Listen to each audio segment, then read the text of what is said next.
Hi hello guys, welcome back to my channel. ಹೇಗಿದ್ದೀರಾ ಎಲ್ಲರೂ? Hope ಎಲ್ಲರೂ ಚೆನ್ನಾಗಿದ್ದೀರಾ ಅಂತ ಅಂದ್ಕೊಳ್ತೀನಿ. ನಾನು ಕೂಡ ಅಷ್ಟೇ ತುಂಬಾ ಚೆನ್ನಾಗಿದ್ದೀನಿ ಗೈಸ್. ಯಾರ್ಯಾರು ಲೈಕ್ ಮಾಡ್ತಿದ್ದೀರಾ, ಭಗವಂತ ನಿಮಗೆ ಒಳ್ಳೇದು ಮಾಡಲಿ. ಯಾಕಂದರೆ ಇನ್ನೊಬ್ರು ಕಷ್ಟಕ್ಕಾಗೋದು ಅಷ್ಟು ಈಸಿ ಮಾತಲ್ಲ ಅಲ್ವಾ. ಅದು ಈಗಿನ ಕಾಲದಲ್ಲಂತೂ ಗೈಸ್, ನಾನು ಮಾತ್ರ ಚೆನ್ನಾಗಿರಬೇಕು, ನಾನು ಮಾತ್ರ ಬದುಕಬೇಕು ಅನ್ನೋವಂಥ ಕಾಲ ಅಲ್ವಾ. ಅಂಥದ್ರಲ್ಲಿ ನಿಮ್ಮ ಕಡೆಯಿಂದ ಏನೋ ಒಂದು ಇನ್ನೊಬ್ರಿಗೆ ಹೆಲ್ಪ್ ಆಗ್ತಿದೆ ಅಂತಂದರೆ ಭಗವಂತ ನಿಜವಾಗ್ಲೂ ನಿಮಗೆ ಒಳ್ಳೇದು ಮಾಡೇ ಮಾಡ್ತಾರೆ ಅಲ್ವಾ. ಸೊ ಒಂದು ಲೈಕ್ ಕೊಡಿ ದಯವಿಟ್ಟು. ಲೈಕ್ಸ್ ಅನ್ನೋದು ಕಮ್ಮಿ ಆಗಿದೆ, ಆ ಥರ ತಪ್ಪನ್ನ ಮಾಡೋಕ್ಕೆ ಹೋಗಬೇಡಿ. ದಯವಿಟ್ಟು ಲೈಕ್ ಮಾಡಿ, ಒಂದು ರಿಕ್ವೆಸ್ಟ್ ಅಂತ ಅಂದ್ಕೊಳ್ಳಿ. ನಾನು ನಿಜವಾಗ್ಲೂ ಗಾಯ್ಸ್, ವ್ಯೂಸ್ಗಾಗಲಿ ಕಮೆಂಟ್ಸ್ಗಾಗಲಿ ಲೈಕ್ಸ್ಗಾಗಲಿ ನಾನು ಹೇಳ್ತಾ ಇಲ್ಲ. ಏನೋ ಒಂದು ನಮ್ಮ ಕಡೆಯಿಂದ ಇನ್ನೊಬ್ರಿಗೆ ಹೆಲ್ಪ್ ಆದರೆ ಸಾಕು ಅಲ್ವಾ. ಅಂತಂದರೆ ತುಂಬ ಜನ ಕಷ್ಟದಲ್ಲಿ ಇರ್ತಾರೆ. ಅವ್ರಿಗೆಲ್ಲರಿಗೂ ಏನೋ ಒಂದು ನಮ್ಮ ಕಡೆಯಿಂದ ಚಿಕ್ಕ ಪುಟ್ಟ ಹೆಲ್ಪ್ ಆದರೆ ಅಟ್ಲೀಸ್ಟ್ ಅವರು ಕೂಡ ಅವ್ರ ಕಷ್ಟಗಳನ್ನ ಕಳ್ಕೊಳ್ಳಿ ಅಂತ ಅಷ್ಟೇ. ಯಾಕಂದರೆ ಮನುಷ್ಯಂಗೆ ಕಷ್ಟ ಅಂತ ಬಂದ್ಬಿಟ್ರೆ ಗಾಯ್ಸ್, ನಿಜವಾಗ್ಲೂ ಬದುಕೋಕ್ಕೂ ಇಷ್ಟಪಡೋದಿಲ್ಲ. ನನ್ನ ಕಣ್ಮುಂದೆನೇ ನನ್ನ ಕಣ್ಮುಂದೆನೇ ನಾನು ನೋಡಿದ್ದೀನಿ ಗಾಯ್ಸ್. ಅಂದರೆ ಯಾವ ಥರ ನಿಮ್ಗೆ ಹೇಳ್ಬೇಕು ಅಂತಂದರೆ, ಒಂದು ಕಷ್ಟ ಬಂದು ಸಾಲ ಅನ್ನೋದನ್ನ ಮಾಡಿಕೊಂಡು ಸಾಲ ತೀರ್ಸೋಕ್ಕಾಗ್ದೇ ಸೂಸೈಡ್ ಮಾಡಿಕೊಂಡು ಕೂಡ ಸತ್ತಿದ್ದಾರೆ. ಓಕೆನಾ. ಸೊ ನನ್ನ ಕಣ್ಮುಂದೆ ನೋಡಿರೋದ್ರಿಂದ ಏನೋ ಒಂದು ನನ್ನ ಕಡೆಯಿಂದ ನಿಮ್ಗೆ ಹೆಲ್ಪ್ ಆಗಲಿ ಅಂತ ವಿಡಿಯೋ ಮಾಡಿ ಹಾಕೋದಷ್ಟೇ. ಅಂದರೆ ನನಗೇನು ಗೊತ್ತೋ ಅದನ್ನು ನಾನು ನಿಮ್ಗೆ ತಿಳಿಸ್ಕೊಟ್ರೆ ಅಟ್ಲೀಸ್ಟು ನಿಮಗೂ ಕೂಡ, ನೀವು ಕೂಡ ಈ ರೀತಿ ಚಿಕ್ಕ ಪುಟ್ಟ ಅಂದರೆ ಮನೆಯಲ್ಲೇ ಯೂಸ್ ಮಾಡುವಂಥ ಪದಾರ್ಥಗಳನ್ನ ಮಾಡಿಕೊಂಡು, ಚಿಕ್ಕ ಪುಟ್ಟ ತಂತ್ರಗಳನ್ನ ಮಾಡಿಕೊಂಡು ನಿಮ್ಮ ಕಷ್ಟಗಳನ್ನ ಕಳ್ಕೊಳ್ಳಿ ಅಂತ ಅಷ್ಟೇ ನಾನು ಹೇಳ್ತಾ ಇರೋದು ಗೈಸ್. ಓಕೆನಾ. ಹೊಸದಾಗಿ ನನ್ನ ಚಾನಲ್ ನೋಡ್ತಾ ಇದ್ದರೆ ಕೇಳಬಹುದು, ಹೇಗೆ ಮೇಡಮ್ ಒಂದು ಲೈಕ್ ಕೊಟ್ಟ ತಕ್ಷಣ ನಾವು ಇನ್ನೊಬ್ರು ಕಷ್ಟಕ್ಕೆ ಆಗ್ತೀವಿ ಅಂತ ನೀವು ಕೇಳಬಹುದು. ಅಂದರೆ ಗಾಯ್ಸ್, ನಾವು ಒಂದು ಲೈಕ್ ಕೊಟ್ಟಷ್ಟು ವಿಡಿಯೋ ಅನ್ನೋದು ಲೀಕ್ ಆಗುತ್ತೆ, ಸರಿನಾ. ನಮ್ಮ ಥರ ನಿಮ್ಮ ಥರ ಕಷ್ಟಪಡೋರು ತುಂಬ ಜನ ಇರ್ತಾರೆ. ಅವರು ಕೂಡ ಈ ವಿಡಿಯೋ ಅನ್ನೋದು ಅವ್ರಿಗೂ ಕೂಡ ಸಿಕ್ಕಿದ್ರೆ ಈ ರೀತಿ ಚಿಕ್ಕ ಪುಟ್ಟ ಮನೆಯಲ್ಲೇ ಯೂಸ್ ಮಾಡುವಂಥ ಪದಾರ್ಥಗಳನ್ನ ಯೂಸ್ ಮಾಡಿಕೊಂಡು ಅವ್ರ ಕಷ್ಟಗಳನ್ನ ಕಳ್ಕೊಳ್ಳಿ. ಓಕೆನಾ. ದಯವಿಟ್ಟು ಲೈಕ್ ಮಾಡಿ. ಹಾಗೆಯೇ ಹೊಸದಾಗಿ ನನ್ನ ಚಾನಲ್ ಯಾರು ನೋಡ್ತಾರೆ ದಯವಿಟ್ಟು ಸಬ್ಸ್ಕ್ರೈಬ್ ಮಾಡ್ಕೊಳ್ದೇನೆ ಹಾಗೆ ನೋಡಬೇಡಿ. ದಯವಿಟ್ಟು ಸಬ್ಸ್ಕ್ರೈಬ್ ಮಾಡ್ಕೊಳ್ಳಿ. ಲೈಕ್ಸ್ ಮಾಡೋಕ್ಕಾಗಲಿಲ್ಲ, ಸಬ್ಸ್ಕ್ರೈಬ್ ಮಾಡ್ಕೊಳ್ಳೋಕೆ ಕಾಸು ಕೊಡಬೇಕಾ? ಇಲ್ಲ ಅಲ್ವಾ ಗೈಸ್. ಏನೋ ಒಂದು ನಿಮ್ಮ ಕಡೆಯಿಂದ ಹೆಲ್ಪ್ ಆದರೆ ಸಾಕು ಅಷ್ಟೇ. ಓಕೆನಾ. ಆಲ್ರೆಡಿ ಸಬ್ಸ್ಕ್ರೈಬ್ ಮಾಡ್ಕೊಂಡಿರೋರಿಗೆ ನನ್ನ ಧನ್ಯವಾದಗಳನ್ನ ತಿಳಿಸ್ತಾ ಬನ್ನಿ ಇವತ್ತಿನ ವ್ಲಾಗ್ನ ಸ್ಟಾರ್ಟ್ ಮಾಡ್ಕೊಳ್ತೀನಿ ಗೈಸ್. ನನಗೆ ತುಂಬ ಜನ ಕಮೆಂಟ್ಸ್ ಮಾಡ್ತಿದ್ದಾರೆ, ಏನಂತ ಅಂದರೆ ದುಡ್ಡು ಕೈಯಲ್ಲಿ ನಿಲ್ತಾ ಇಲ್ಲ, ನಮಗೆ ಕಷ್ಟಪಟ್ಟು ದುಡಿತೀವಿ ನಾವು, ಅಂದರೂ ಕೂಡ ಸಾಲ ಅನ್ನೋದು ಜಾಸ್ತಿ ಆಗ್ತಾಯಿದೆ, ₹1 ಕೂಡ ನಮಗೆ ಹಣ ಅನ್ನೋದು ಉಳಿತಾ ಇಲ್ಲ ಮೇಡಮ್, ಯಾವುದಾದ್ರೂ ಒಂದು ಪರಿಹಾರನ ತಿಳಿಸ್ಕೊಡಿ ಅಂತ ತುಂಬ ಜನ ಕಮೆಂಟ್ ಮಾಡ್ತಾಯಿದ್ದೀರಾ. ಓಕೆನಾ. ಹಾಗೆಯೇ ಕೊಟ್ಟ ಹಣ ವಾಪಸ್ ಕೂಡ ಬರ್ತಾ ಇಲ್ಲ. ಒಬ್ಬರಿಗೆ ನಂಬಿ ನಾವು ಇನ್ನೊಬ್ಬರಿಗೆ ದುಡ್ಡನ್ನ ಕೊಟ್ಟಿದ್ದೀವಿ, ಅವರು ಕೂಡ ನಮಗೆ ದುಡ್ಡನ್ನ ಕೊಡ್ತಾ ಇಲ್ಲ ಅಂತ ತುಂಬ ಜನ ಕಮೆಂಟ್ಸ್ ಮಾಡ್ತಿದ್ರೆ. ನನಗೆ ಹೈಯೆಸ್ಟ್ ಕಮೆಂಟ್ಸು ಇದೇ ಬರ್ತಾ ಇರೋದು, ಅಂದರೆ ಸಾಲ ಜಾಸ್ತಿ ಆಗಿದೆ, ದುಡ್ಡು ಅನ್ನೋದು ಉಳಿತಾ ಇಲ್ಲ ಅಂತ ತುಂಬ ಕಮೆಂಟ್ಸ್ ಬರ್ತಾ ಇದೆ. ನಾನು ಆಲ್ರೆಡಿ ಮೇಲ್ಗಡೆ ಹಾಕಿದ್ದೀನಿ, ನೀವು ನೋಡ್ಕೊಳ್ಬೇಕಾದ್ರೆ. ಈ ರೀತಿ ಗೈಸ್ ಏನಂದರೆ ಅದ್ರ ಜೊತೆಗೇ ತುಂಬ ಜನ ಕಮೆಂಟ್ಸ್ ಮಾಡ್ತಾ ಇದ್ದೀರಾ, ನೀವು ಹೇಳುವಂಥ ರೆಮಿಡಿಗಳನ್ನ ನಾವು ಕೂಡ ಮಾಡ್ತಿದ್ದೀವಿ, ನಮಗೂ ಕೂಡ ಸಕ್ಸಸ್ಫುಲ್ ರಿಸಲ್ಟ್ ಸಿಗ್ತಾ ಇದೆ, ಒಳ್ಳೇದಾಗ್ತಿದೆ ಅಂತ ಹೇಳ್ತಿದ್ದೀರಾ. ನಿಮ್ಗೆ ಯಾರ್ಯಾರು ಕಮೆಂಟ್ಸ್ ಮಾಡ್ತಿದ್ದೀರಾ ನಿಮಗೆಲ್ಲರಿಗೂ ಕೂಡ ತುಂಬ ಹೃದಯದ ಧನ್ಯವಾದಗಳನ್ನ ತಿಳಿಸ್ತೀನಿ. ಓಕೆನಾ. ಹಾಗೆಯೇ ಈ ಒಂದು ತಂತ್ರದಿಂದ ಗಾಯ್ಸ್ ನಿಮಗೆ ಫಸ್ಟು ನಿಮಗೆ ತಿಳಿಸ್ಕೊಡ್ತೀನಿ, ಈ ಒಂದು ತಂತ್ರದಿಂದ ಏನು ಯೂಸು ನಿಮಗೆ ಅಂತ ತಿಳಿಸ್ಕೊಡ್ತೀನಿ. ಹಾಗೆಯೇ ನನ್ನ ಚಾನಲಲ್ಲಿ ಬಂದು ಗಾಯ್ಸ್ ಅವರು ಹೇಳ್ತಾರೆ ಇವರು ಹೇಳ್ತಾರೆ ಅಂತ ವಿಡಿಯೋ ಮಾಡಿ ಹಾಕೋದಿಲ್ಲ ಆಯಿತಾ. ಒಂದು ಸಲ ನಾನು ಅದನ್ನು ತಿಳ್ಕೊಳ್ತೀನಿ, ಅದ್ರ ಬಗ್ಗೆ ತಿಳ್ಕೊಂಡು ಎಕ್ಸ್ಪರಿಮೆಂಟ್ನ ಮಾಡ್ತೀನಿ. ಎಕ್ಸ್ಪರಿಮೆಂಟ್ ಮಾಡಿ ಸಕ್ಸಸ್ಫುಲ್ ರಿಸಲ್ಟ್ ಸಿಕ್ತು ಅಂದರೆ ಮಾತ್ರ ನಾನು ನಿಮಗೆ ಶೇರ್ ಮಾಡುವಂಥದ್ದು. ಓಕೆನಾ. ಸುಮ್ಮನೆ ಅವರು ಹೇಳ್ತಾರೆ ಇವರು ಹೇಳ್ತಾರೆ ಅಂತ ನಾನು ವಿಡಿಯೋ ಮಾಡಿ ಹಾಕಿಬಿಟ್ರೆ ನೀವು ಕೂಡ ಮಾಡ್ತೀರಾ ರೆಮಿಡಿಗಳನ್ನ, ವರ್ಕೌಟ್ ಆಗಲಿಲ್ಲ ಅಂತಂದರೆ ನೀವು ನನ್ನ ಬೈಕೊಳ್ಬಾರ್ದು ಅಲ್ವಾ. ಸೊ ಅದಕ್ಕೆ ನಾನು ಒಂದು ಸಲ ಎಕ್ಸ್ಪೀರಿಯೆನ್ಸ್ ತೊಗೊಂಡು ನಾನು ನಿಮಗೆ ಗುಡ್ ರಿಸಲ್ಟ್ ಸಿಕ್ಕರೆ ಮಾತ್ರ ಶೇರ್ ಮಾಡುವಂಥದ್ದು. ಓಕೆನಾ. ಹಾಗೆಯೇ ಈ ಒಂದು ರೆಮಿಡಿಯಿಂದ ಏನಂತಂದರೆ ಗಾಯ್ಸ್, ನಿಮಗೆ ಏನು ಯೂಸಸ್ ಅಂತ ತಿಳಿಸ್ಕೊಡ್ತೀನಿ. ನಾನು ಆಗಲೇ ಹೇಳ್ದಂಗೆ ನಿಮಗೆ ಹಣ ಅನ್ನೋದು ಕೈಯಲ್ಲಿ ನಿಲ್ತಾ ಇಲ್ಲ. ಈಗ ನಿಮಗೆ ಮನೆಯಲ್ಲಿ ತುಂಬ ಕಷ್ಟಗಳು ಬರ್ತಾ ಇದೆ ಅಂತಂದರೆ ಏನಕ್ಕೆ ಅಂತ ನೀವೇ ಅದರಲ್ಲೇ ಅರ್ಥ ಮಾಡ್ಕೊಬಿಡ್ಬೇಕು. ನಮ್ಮ ಮನೆಯಲ್ಲಿ ಯಾವುದೋ ಒಂದು ನೆಗೆಟಿವಿಟಿ ಅನ್ನೋದು ನಮ್ಮ ಮನೇಲಿ ಸೇರಿಕೊಂಡಿದೆ ಆಯಿತಾ. ಒಂದು ಪಾಸಿಟಿವಿಟಿ ಅನ್ನೋದು ನಮ್ಮ ಮನೆಯಲ್ಲಿ ಇಲ್ಲ, ಒಂದು ನೆಗೆಟಿವಿಟಿ ಅನ್ನೋದು ಇರೋದ್ರಿಂದ ನಮಗೆ ಈ ರೀತಿ ಪ್ರಾಬ್ಲಮ್ಸ್ಗಳನ್ನ ನಾವು ಫೇಸ್ ಮಾಡ್ತಿದ್ದೀವಿ ಅಂತ ನೀವು ಅದರಲ್ಲೇ ಅರ್ಥ ಮಾಡ್ಕೊಬಿಡ್ಬೇಕು ಆಯಿತಾ. ಅಂತಂದರೆ ನಿಮ್ಗೆ ಗೊತ್ತಿಲ್ಲದೇನೋ ಏನೋ ಒಂದು ನೆಗೆಟಿವಿಟಿ ಅನ್ನೋದು ನಿಮ್ಮ ಮನೆಗೆ ಬಂದು ಸೇರ್ಕೊಬಿಟ್ಟಿರುತ್ತೆ ಆಯಿತಾ. ನೀವು ಡೈಲಿ ಪೂಜೆನ ಮಾಡ್ತೀರಾ ಅಂದರೂ ಕೂಡ ಒಂದು ಪಾಸಿಟಿವಿಟಿ ಅಂತ ಇರೋದಿಲ್ಲ ಅಲ್ವಾ. ಸೊ ನೀವು ದೇವ್ರಿಗೆ ಕೈ ಮುಗಿತೀರಾ, ಯಾಕಪ್ಪ ನಂಗೆ ಇಷ್ಟು ಕಷ್ಟ ಕೊಡ್ತಾ ಇದೆಯಾ ದೇವರೇ, ನಮ್ಮ ಕಷ್ಟಗಳನ್ನ ತೀರ್ಸಪ್ಪ, ನಮಗೂ ಕೂಡ ಎಲ್ಲರ ಥರ ಚೆನ್ನಾಗಿ ಬದುಕೋ ರೀತಿ ಮಾಡಪ್ಪ ಅಂತ ನೀವು ಕೂಡ ಕೈ ಮುಗಿತಾ ಇರ್ತೀರಾ. ಅಂದರೂ ಕೂಡ ನಿಮಗೆ ಒಳ್ಳೇದಾಗ್ತಾ ಇರೋದಿಲ್ಲ, ಖರ್ಚಾಗ್ತಾನೇ ಇರುತ್ತೆ ಅಂತಂದರೆ ಇದರಲ್ಲೇ ಅರ್ಥ ಮಾಡ್ಕೊಳ್ಳಿ. ನೀವು ಇನ್ನೊಂದು ಹೇಳ್ತೀನಿ ಗೈಸ್, ಮನೆನ ಆದಷ್ಟು ಕ್ಲೀನಾಗಿ ಇಟ್ಕೋಬೇಕು, ಸರಿನಾ. ನೀವು ಪೂಜೆ ಮಾಡೋದ್ರಿಂದ ಅಂತಲ್ಲ, ಮನೆನ ಆದಷ್ಟು ಕ್ಲೀನಾಗಿ ಇಟ್ಕೊಳ್ಳೋದ್ರಿಂದ ಸ್ವಚ್ಛತೆ ಎಲ್ಲಿರುತ್ತೆ ಮತ್ತು ಮಹಾಲಕ್ಷ್ಮಿ ಖಂಡಿತವಾಗ್ಲೂ ಅಲ್ಲಿ ಬಂದೇ ಬರ್ತಾರೆ ಆಯಿತಾ. ಮಹಾಲಕ್ಷ್ಮಿನ ಒಲಿಸ್ಕೊಳ್ಳಿಕ್ಕೆ ಗೈಸ್ ನಾವು ಕೆಲವೊಂದು ಈ ರೀತಿ ಚೇಂಜಸ್ನ ನಮ್ಮ ಜೀವನದಲ್ಲಿ ನಾವು ಮಾಡ್ಕೊಳ್ಬೇಕಾಗತ್ತೆ. ಅಲ್ವಾ. ಸೊ ನೀವು ಅದರಲ್ಲಿ ಅರ್ಥ ಮಾಡ್ಕೊಳ್ಳಿ, ಒಂದು ನೆಗೆಟಿವಿಟಿ ನಮ್ಮ ಮನೇಲೆ ಇರೋದ್ರಿಂದ ಈ ರೀತಿ ಪ್ರಾಬ್ಲಮ್ಸ್ ಬರ್ತಾ ಇದೆ ಅಂತ, ಆಯಿತಾ. ಆ ನೆಗೆಟಿವಿಟಿನ ನಿಮ್ಮ ಮನೆಯಿಂದ ಹೊರಗಡೆ ಓಡಿಸುವಂಥ ಶಕ್ತಿ ಒಂದು ಚಿಕ್ಕ ತಂತ್ರ ಇದಾಗಿರುತ್ತೆ. ನಾನು ಇವಾಗ ತೋರಿಸ್ಕೊಡ್ತೀನಿ ನೋಡಿ ಯಾವ ರೀತಿ ಮಾಡೋದು ಅಂತ ನಾನು ನಿಮಗೆ ತಿಳಿಸ್ಕೊಡ್ತೀನಿ. ಹಾಗೆಯೇ ನಿಮ್ಗೇನಾದರೂ ಕೊಟ್ಟ ಹಣ ವಾಪಸ್ ಬರ್ತಾ ಇಲ್ಲ ಅಂತಂದರೆ ಈ ಒಂದು ರೆಮಿಡಿ ಕೂಡ ಹೆಲ್ಪ್ ಆಗುತ್ತೆ. ಮನೆಯಲ್ಲಿ ₹1 ಕೂಡ ನಿಮಗೆ ಉಳಿತಾ ಇಲ್ಲ, ನಮಗೆ ಖರ್ಚು ಮೇಲೆ ಖರ್ಚು ಆಗ್ತಾನೇ ಇದೆ, ಕಷ್ಟಪಟ್ಟು ದುಡಿದ್ರೂ ಕೂಡ ನಮ್ಮ ಮನೇಲಿ ₹1 ಉಳಿತಲ್ಲ, ಸಾಲ ಅನ್ನೋದು ಜಾಸ್ತಿ ಆಗ್ತಾ ಇದೆ, ಸಾಲ ಬಾಧೆ ನಮ್ಮನ್ನು ಕಾಡ್ತಾ ಇದೆ ಅಂತಂದರೆ ಈ ಒಂದು ರೆಮಿಡಿ ಅದ್ಭುತವಾಗಿ ಕೆಲಸನ ಮಾಡುತ್ತೆ. ಓಕೆನಾ. ಸೊ ಇದನ್ನು ಯಾವ ವಾರ ಮಾಡಬೇಕು ಮೇಡಮ್ ಅಂತ ನೀವು ಕೇಳಬಹುದು. ಇಂಥ ವಾರ ಅಂತಲೇ ಏನೂ ಇಲ್ಲ ಗೈಸ್. ಓಕೆನಾ. ನೀವು ಯಾವ ವಾರ ಬೇಕಾದರೂ ಮಾಡ್ಬೋದು ಈ ಒಂದು ರೆಮಿಡಿನ. ಇವತ್ತು ಬಂದು ಶುಕ್ರವಾರ ಇದೆ ಅಲ್ವಾ, ಇವತ್ತು ತುಂಬಾ ಒಂದು ಒಳ್ಳೆಯ ವಾರ. ಸೊ ಮಹಾಲಕ್ಷ್ಮಿನ ಮನೆಗೆ ಬರಮಾಡಿಕೊಳ್ಳಲಿಕ್ಕೆ ತುಂಬಾ ಒಂದು ಒಳ್ಳೆಯ ವಾರ ಆಗಿರೋದ್ರಿಂದ ನಿಮ್ಗೆ ಯಾರ್ಯಾರಿಗೆ ಈ ವಿಡಿಯೋ ಸಿಗುತ್ತೆ ಅವ್ರಿಗೆ ಇವತ್ತೇ ಮಾಡ್ಕೊಳ್ಳಿ ಈ ಒಂದು ರೆಮಿಡಿನ. ನಿಮಗೆ ನಾಳೆ ಸಿಕ್ಕಿದ್ರೆ ನಾಳೆ ಸಂಜೆ ಮೇಲೆ ಮಾಡ್ಕೋಬೇಕು. ಓಕೆನಾ. ಅಂದರೆ ಯಾವ ಟೈಮ್ನಲ್ಲಿ ಮಾಡ್ಕೋಬೇಕು ಮೇಡಮ್ ಅಂತ ನೀವು ಕೇಳಬಹುದು. ನೀವು ಮಲ್ಕೊಳ್ಳೋವಷ್ಟರಲ್ಲಿ, ಅಂದರೆ ಈಗ ಊಟ ಎಲ್ಲ ಮುಗಿಸಿ ಇನ್ನೇನೋ ಮಲ್ಗೋಕ್ಕೆ ಹೋಗ್ತಿದ್ದೀನಿ ಅನ್ನುವಾಗ ನೀವು ಈ ರೆಮಿಡಿನ ಮಾಡ್ಕೊಳ್ಳಿ. ಆದಷ್ಟು ಬೇಗನೆ ಒಂದು 8 ಗಂಟೆ 9 ಗಂಟೆ ಒಳಗಡೆ ಮಾಡ್ಕೊಬಿಡಿ, ಸರಿನಾ. ಇಲ್ಲ 12 ಗಂಟೆ ಒಳಗಡೆ ಮಾಡ್ಕೋಬೋದು. ನೀವು ಯಾವಾಗ ಮಲ್ಗೋಕ್ಕೆ ಹೋಗ್ತೀರಾ ಆವಾಗ ಮಾಡ್ಕೊಳ್ಳಿ. ಓಕೆನಾ. ಹಾಗೆಯೇ ಗೈಸ್, ನೀವು ಸ್ನಾನ ಮಾಡುವಂಥ ನೀರಿಗೆ ಸ್ವಲ್ಪ ಅರಿಶಿನ ಮತ್ತು ಕಲ್ಲುಪ್ಪನ್ನು ಹಾಕ್ಕೊಂಡು ಸ್ನಾನ ಮಾಡಿ. ನಿಮಗೆ ಯಾವುದೇ ಒಂದು ದೋಷ, ಶನಿ ದೋಷ ಆಗಿರಬಹುದು, ಗ್ರಹ ದೋಷ ಆಗಿರಬಹುದು, ಯಾವುದೇ ಒಂದು ದೋಷ ಇದ್ದರೂ ಕೂಡ ಅದು ಕ್ಲಿಯರ್ ಆಗುತ್ತೆ, ಸರಿನಾ.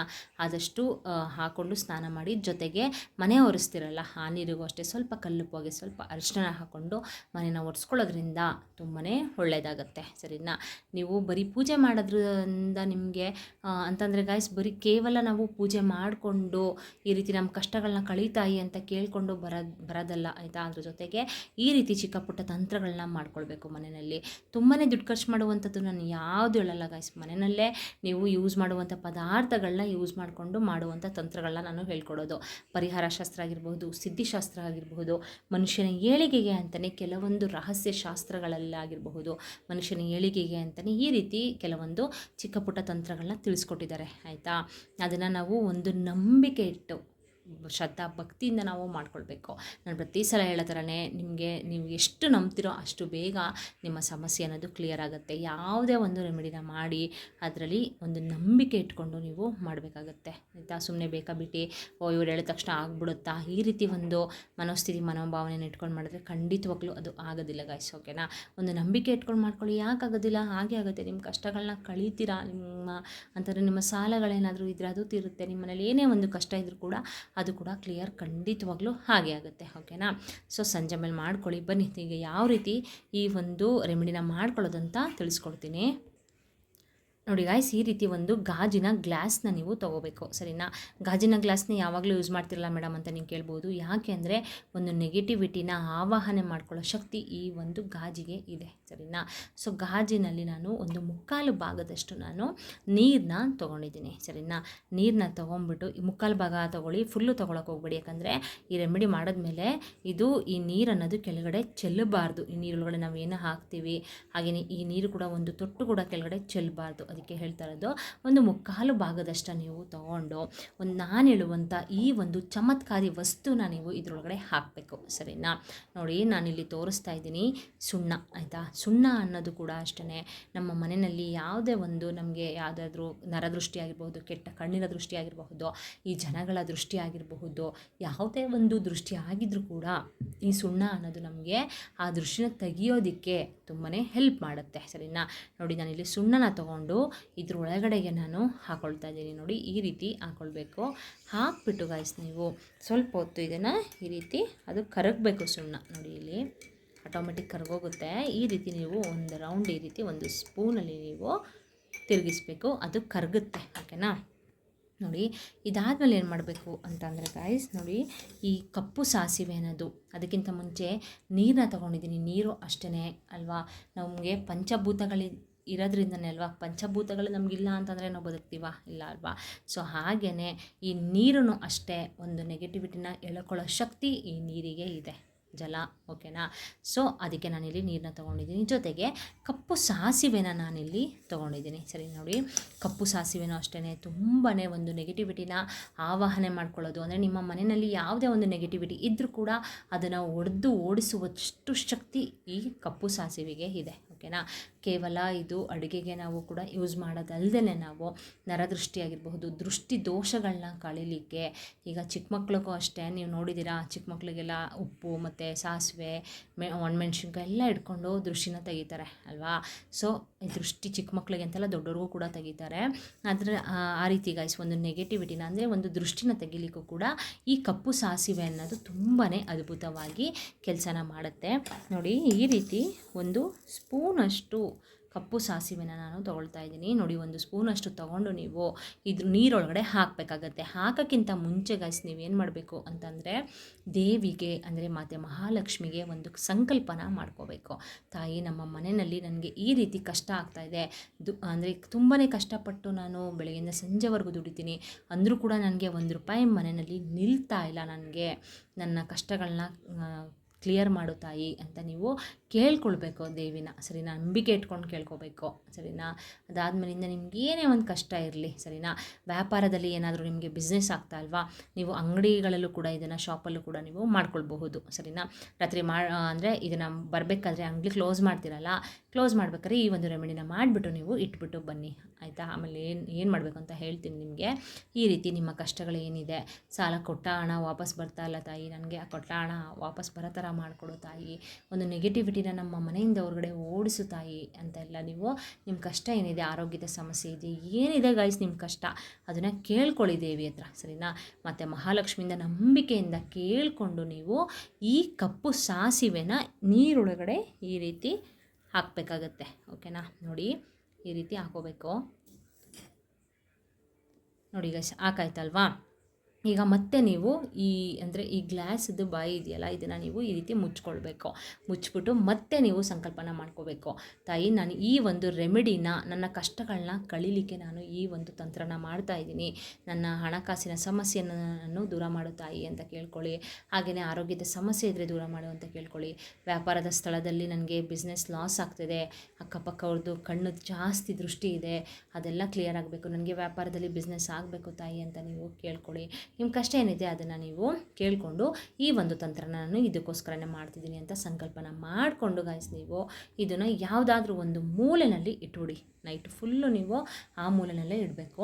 ಮಕ್ಕಳೇನಾದರೂ ಇದ್ದರೆ ಹುಷಾರಾಗಿ ನೋಡ್ಕೊಂಡು ಮಾಡ್ಕೊಳ್ಳಿ, ಯಾಕಂದರೆ ಇದು ಒಂದು ಸ್ವಲ್ಪ ಕೂಡ ಕೆಳಗಡೆ ಚೆಲ್ಲಬಾರ್ದು, ಸರಿನಾ. ಮತ್ತೇನಾದರೂ ಒಂಚೂರು ಚೆಲ್ಲಿದ್ರು ಗಾಯ್ಸ್, ಒಂದು ನೆಗೆಟಿವಿಟಿ ಅನ್ನೋದು ನಿಮ್ಮ ಮನೆಯಲ್ಲೇ ಉಳ್ಕೊಳ್ಳುತ್ತೆ, ಸರಿನಾ. ಅದಕ್ಕೆ ಹೇಳ್ತಾ ಇರೋದು, ಮೂಲೆಯಲ್ಲಿ ಇಟ್ಬಿಡಿ, ಯಾರಿಗೂ ಕಾಣದೇ ಇರೋ ಥರ ಮೂಲೆಯಲ್ಲಿ ಇಡಬೇಕಾಗುತ್ತೆ. ಶಾಪಲ್ಲಿ ಏನಾರು ಮಾಡ್ತೀನಿ ಅನ್ನೋರು ಶಾಪ್ನ ಕ್ಲೋಸ್ ಮಾಡಬೇಕಾದ್ರೆ ಮಾಡಿಬಿಟ್ಟು ನೀವು ಬನ್ನಿ, ಸರಿನಾ. ಮಾಡಿಬಿಟ್ಟು ಅದರ ಒಂದು ಮೂಲೆಯಲ್ಲಿ ಇಟ್ಬಿಟ್ಟು ಬಂದುಬಿಡಿ. ಬೆಳಗ್ಗೆ ಎದ್ದ ತಕ್ಷಣವೇ ಗೈಸ್ ಫಸ್ಟ್ ನೀವು ಮಾಡಬೇಕಾಗಿರೋ ಕೆಲಸ, ಇದನ್ನು ತೊಗೊಂಡೋಗ್ಬಿಟ್ಟು ಯಾವುದಾದ್ರೂ ಒಂದು ಗಿಡದ ಹತ್ರ ಹಾಕ್ಬಿಡಿ, ಸರಿನಾ. ನಿಮ್ಮ ಮನೆಯಲ್ಲಿ ಯಾವುದೇ ಒಂದು ನೆಗೆಟಿವಿಟಿ ಇದ್ದರೂ ಕೂಡ ಈ ಒಂದು ನೀರಾಗಿರಬಹುದು, ಸುಣ್ಣ ಆಗಿರಬಹುದು, ಹಾಗೆಯೇ ಇಲ್ಲಿ ನಾನು ಸಾಸಿವೆನ ಯೂಸ್ ಮಾಡಿದ್ದೀನಲ್ಲ, ಈ ಒಂದು ನೀರು ಅದನ್ನು ಎಳ್ಕೊಂಡಿರುತ್ತೆ ಒಂದು ನೆಗೆಟಿವಿಟಿನ, ಸರಿನಾ. ನೆಗೆಟಿವಿಟಿನ ಎಳ್ಕೊಂಡಿರೋದ್ರಿಂದ ನೀವು ಯಾವುದಾದ್ರೂ ಒಂದು ಗಿಡದ ಹತ್ರ, ಯಾರು ಓಡಾಡಬಾರ್ದು ಆ ರೀತಿ ಜಾಗದಲ್ಲಿ ತೊಗೊಂಡೋಗ್ಬಿಟ್ಟು ಹಾಕ್ಬಿಡಿ. ನಮ್ಮಿಂದ ಒಬ್ರಿಗೆ ಒಳ್ಳೇದಾಗಬೇಕು ಹೊರತು ಕೆಟ್ಟದಂತೂ ಆಗಬಾರ್ದು ಅಲ್ವಾ ಗೈಸ್, ಅದಕ್ಕೆ ಹೇಳ್ತಾ ಇರೋದು. ತೊಗೊಂಡೋಗ್ಬಿಟ್ಟು ನೀರನ್ನು ಹಾಕ್ಬಿಟ್ಟು ಗ್ಲಾಸ್ನ ಮತ್ತೆ ಕ್ಲೀನಾಗಿ ವಾಶ್ ಮಾಡ್ಕೊಳ್ಳಿ. ವಾಶ್ ಮಾಡಿಕೊಂಡು ಮನೆಯೆಲ್ಲ ಕ್ಲೀನಾಗಿ ಮನೆಯೆಲ್ಲ ಕ್ಲೀನಾಗಿ ಒರೆಸಿ ತಲೆಗೆ ಸ್ನಾನ ಮಾಡಿಕೊಂಡು ಮತ್ತು ಮಹಾಲಕ್ಷ್ಮಿಗೆ ದೀಪನ ಹಚ್ಚಿ, ಆದಷ್ಟು ತುಪ್ಪದ ದೀಪನ ವಾರಕ್ಕೆ ಒಂದ್ಸಲಿ ಆದ್ರೂ, ಅಂದರೆ ಒಂದು ಶುಕ್ರವಾರನಾದ್ರೂ ನೀವು ತುಪ್ಪದ ದೀಪನ ಹಚ್ಚಿ ಮತ್ತು ಮಹಾಲಕ್ಷ್ಮಿಗೆ ದೀಪನ ಹಚ್ಬಿಟ್ಟು ನೀವು ಈ ರೀತಿಯ ತಂತ್ರನ ಮಾಡಿದ್ದೀನಿ, ಎಲ್ಲ ಒಳ್ಳೆಯದಾಗಲಿ ತಾಯಿ ಅಂತ ನೀವು ಕೇಳ್ಕೊಳ್ಬೇಕು ಮತ್ತು ಮಹಾಲಕ್ಷ್ಮಿನ, ಸರಿನಾ. ಕೇಳ್ಕೊಳ್ಳಿ ಗೈಸ್, ಈ ರೀತಿ ಒಂದು ರೆಮಿಡಿನ ಮಾಡ್ಕೊಳ್ಳಿ. ನೋಡಿ ಬೇಕಾದರೆ ಇದನ್ನು ನೀವು 3 ವಾರ ಮಾಡ್ಕೊಳ್ಳಿ, ಸರಿನಾ. 1 ವಾರ ಮಾಡಾದ್ಮೇಲೆ ಅಬ್ಸರ್ವ್ ಮಾಡಿಬೇಕಾದ್ರೆ ನಿಮಗೆ ಚೇಂಜಸ್ ಕಾಣುತ್ತೆ, ಸರಿನಾ. ಅಂದರೆ ನಿಮ್ಮ ಮನೆಯಲ್ಲಿ ಸುಮ್ಮನೆ ಹಣ ಅನ್ನೋದು ಪೋಲಾಗ್ತಿದ್ರೆ ಅದು ಕೂಡ ಕಮ್ಮಿ ಆಗ್ತಾ ಹೋಗುತ್ತೆ. ನಿಮ್ಗೆ ಯಾರಾದರೂ ಹಣ ಏನಾದರೂ ವಾಪಸ್ ಕೊಡಬೇಕು ಅಂತಿದ್ರೆ ಅದು ಕೂಡ ವಾಪಸ್ ಕೊಟ್ಟೇ ಕೊಡ್ತಾರೆ, ಸರಿನಾ. ಅದ್ರ ಜೊತೆಗೆ ನಿಮಗೆ ಬಿಸ್ನೆಸ್ ಏನೋ ಲಾಸ್ ಆಗ್ತಿದೆ ಅಂತಂದರೆ ಅದರಲ್ಲೂ ಕೂಡ ಸರಿಯಾಗಿ ಆಗುತ್ತೆ. ಓಕೆನಾ? ನೋಡಿದ್ರಲ್ಲ ಗೈಸ್, ಇವತ್ತಿನ ವ್ಲಾಗ್ ನಿಮಗೆ ಯೂಸ್ಫುಲ್ ಆಯಿತು ಅಂತ ಅಂದ್ಕೊಳ್ತೀನಿ. ಏನಾದ್ರು ಡೌಟ್ಸ್ ಇದ್ದರೆ ಕಮೆಂಟ್ಸ್ ಮಾಡಿ. ಕಮೆಂಟ್ಸಲ್ಲಿ ನಾನು ಖಂಡಿತವಾಗ್ಲೂ ಆನ್ಸರ್ ಮಾಡ್ತೀನಿ. ನಿಮಗೇನಾದರೂ ಕಮೆಂಟ್ಸಲ್ಲಿ ಕೇಳೋಕ್ಕಾಗ್ತಲ್ಲ ಅಂದರೂ ಬೇಕಾದ್ರೆ ಇನ್ಸ್ಟಾಗ್ರಾಮ್ ID ಕೊಟ್ಟಿದ್ದೀನಿ, ಅದರಲ್ಲಿ ಡೈರೆಕ್ಟಾಗಿ DM ಮಾಡಿ, ಅದರಲ್ಲೂ ಕೂಡ ಆನ್ಸರ್ ಮಾಡ್ತೀನಿ. ನಿಮ್ಗೆ ಯಾವ ರೀತಿ ವೀಡಿಯೋಸ್ ಬೇಕೋ ಅದನ್ನು ನನಗೆ ಕಮೆಂಟ್ಸ್ ಮಾಡಿದ್ರೆ ನಾನು ಅದನ್ನು ಮಾಡಿ ತೋರಿಸ್ತೀನಿ. ಓಕೆನಾ? ಓಕೆ ಗೈಸ್, ಹಾಗೆಯೇ ಸುಮಾರು ಹಲವಾರು ವೀಡಿಯೋಸ್ನ ಮಾಡಿದ್ದೀನಿ. ಎಲ್ಲ ವೀಡಿಯೋದನ್ನು ನಾನು ಲಿಂಕ್ನ ಡಿಸ್ಕ್ರಿಪ್ಷನ್ ಬಾಕ್ಸಲ್ಲಿ ಕೊಟ್ಟಿರ್ತೀನಿ. ಒಮ್ಮೆ ಚೆಕ್ ಮಾಡಿಕೊಂಡು ಮೇನಾಗಿ ನಾನು ಆಗಲೇ ಹೇಳ್ದಂಗೆ ನಂಬಿಕೆ ಇಟ್ಟು ಮಾಡ್ಕೊಳ್ಳಿ, ಸರಿನಾ? ಒಳ್ಳೆಯದಾಗುತ್ತೆ. ಯಾರ್ಯಾರು ಈ ವಿಡಿಯೋ ನೋಡ್ತಿದ್ರೆ ಎಲ್ಲರಿಗೂ ಕೂಡ ಒಳ್ಳೆಯದಾಗಲಿ, ನಿಮ್ಮ ಕಷ್ಟಗಳೆಲ್ಲ ಕಳೀಲಿ, ಮತ್ತು ಮಹಾಲಕ್ಷ್ಮಿ ನಿಮ್ಮ ಮನೆಗೆ ಬಂದು ನೆಲೆಯೂರಲಿ, ನಿಮ್ಮ ಕಷ್ಟಗಳನ್ನೆಲ್ಲ ಕಳೀಲಿ ಅಂತ ನಾನು ಕೇಳ್ಕೊಳ್ತಾ ಇವತ್ತಿನ ವ್ಲಾಗ್ನ ಇಲ್ಲಿಗೆ ಎಂಡ್ ಮಾಡ್ತೀನಿ. ಹಾಗೆಯೇ ಸಬ್ಸ್ಕ್ರೈಬ್ ಮಾಡ್ಕೊಳ್ಳದೇ ಇದ್ದರೆ ಸಬ್ಸ್ಕ್ರೈಬ್ ಮಾಡ್ಕೊಂಡು ಸಪೋರ್ಟ್ ಮಾಡಿ, ಹಾಗೆಯೇ ಲೈಕ್ ಕೊಡಿ. ಏನಾದರೂ ಡೌಟ್ಸ್ ಇದ್ದರೆ ಕಮೆಂಟ್ಸ್ ಮಾಡಿ ಅಂತ ಹೇಳ್ತಾ ಇವತ್ತಿನ ವ್ಲಾಗ್ನ ಇಲ್ಲಿಗೆ ಎಂಡ್ ಮಾಡ್ತೀನಿ. ಮತ್ತೆ ನೆಕ್ಸ್ಟ್ ಹೊಸ ಇನ್ಫಾರ್ಮೇಷನ್ ವಿಡಿಯೋದೊಂದಿಗೆ ಸಿಗ್ತೀನಿ. ಅಲ್ಲಿವರೆಗೂ ಬಾಯ್ ಬಾಯ್, ಸಿ ಯು, ಟೇಕ್ ಕೇರ್.